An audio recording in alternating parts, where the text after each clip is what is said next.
बिस्मिल्लाहिर्रहमानिर्रहीम। It's me doctor Kashish Ikrami, joint replacement and orthopaedic surgeon. दुनिया में 12 अक्टूबर आर्थराइटिस डे के हवाले से मनाया जाता है, आर्थराइटिस की अवेयरनेस के लिए। तो आर्थराइटिस के ऊपर हम बात करेंगे कि आर्थराइटिस क्या है। आर्थराइटिस जोड़ की सोजिश या इन्फ्लेमेशन को कहा जाता है, और ये एक जोड़ में भी हो सकती है और बहुत सारे मुख्तलिफ जोड़ों में भी हो सकती है। ये डिपेंड करता है कि आपको कौन सी आर्थराइटिस है। मुख्तलिफ जो कॉमन आर्थराइटिस हैं उनके अंदर ऑस्टियोआर्थराइटिस, रूमेटॉइड आर्थराइटिस, गाउटी आर्थराइटिस और बहुत सी आर्थराइटिस जो है वो मुख्तलिफ वायरसेस की वजह से भी हो जाती हैं, चिकनगुनिया और हेपेटाइटिस बी और सी और इस तरह और कुछ चीज़ें हैं जिनकी वजह से ही हमें आर्थराइटिस होती है। इसमें जो डिपेंड करता है कि हम कौन सी आर्थराइटिस है, ट्रीटमेंट उसके अकॉर्डिंगली होता है।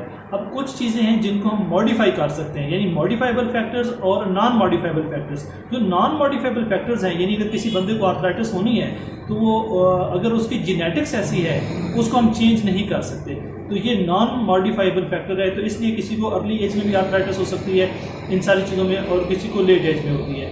तो ये जेनेटिक्स से रिलेटेड है। जो चीज़ें हम चेंज कर सकते हैं, जिनका चीज़ों का ताल्लुक जेनेटिक्स से नहीं है, वो क्या है, उनके अंदर सबसे इम्पॉर्टेंट चीज़ जो है वो हमारी डाइट है। डाइट को हमने कंट्रोल रखना है और अच्छी डाइट का इस्तेमाल करना है। और कुछ ऐसी खुराक है जिससे हमें जो आर्थराइटिस है वो उसको होने से रोकती भी है, और अगर आर्थराइटिस हो तो उसको वो ठीक भी करती है, उसकी सिम्टम्स को इम्प्रूव भी करती है। वो कौन सी खुराक है?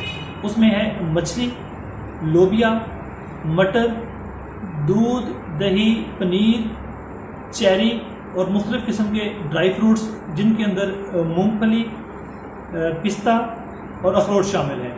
और इसके अलावा सब्ज़ी के अंदर ब्रोकली का वो भी बहुत ज़्यादा हेल्पफुल है आर्थराइटिस की ट्रीटमेंट के हवाले से। फास्ट फूड और ऐसी फूड जिनमें प्रिजर्वेटिव्स बहुत ज़्यादा ऐड किए हुए होते हैं उनसे बचना चाहिए, क्योंकि ये जो डिफरेंट किस्म के केमिकल्स हमारी बॉडी में स्टोर्स होते हैं, इससे हमारे स्टमक को भी डिस्टर्ब होता है और मुख्तलिफ किस्म के केमिकल रिएक्शंस बॉडी में जनरेट होते हैं, जिनसे मुख्तलिफ किस्म की इन्फ्लेमेशन होती है और लोगों को जॉइंट्स पेन इनसे भी स्टार्ट हो जाती हैं। So stay with the natural foods में नेचुरल जो है ना वो खुराक का इस्तेमाल करें। और इसके अलावा आप डेली आधे घंटे से 45 मिनट की वॉक ज़रूर करें। फिज़िकल एक्टिविटी को अपने जिस्म का हिस्सा बनाएं। अगर आपको ऑस्टियोआर्थराइटिस भी है तो भी आप जितना रोज़ाना चल सकते हैं ज़रूर चलें। और ये जो कॉमन मिथ पाई जाती है और मुख्तलिफ लोग एडवाइस भी करते हैं कि अगर आपको ऑस्टियोआर्थराइटिस है तो आप जो है ना बैठ जाएं, बैठना नहीं चाहिए। आपको अपनी जॉइंट्स की एक्सरसाइज ज़रूर करनी चाहिए, कुछ वेट बेरिंग एक्सरसाइजेस भी ज़रूर करनी चाहिए, आपको चलना फिरना भी ज़रूर चाहिए। और इसके अलावा जो है वो अपने वज़न को कंट्रोल करना चाहिए। अगर आपका वज़न ज़्यादा है तो आपका दर्द ज़्यादा होगा, और अपने वज़न को कंट्रोल रखेंगे तो आपका दर्द इंशाल्लाह ठीक होगा। तो खुश रहें। आप लोगों के सुनने का बहुत बहुत शुक्रिया। Thank you.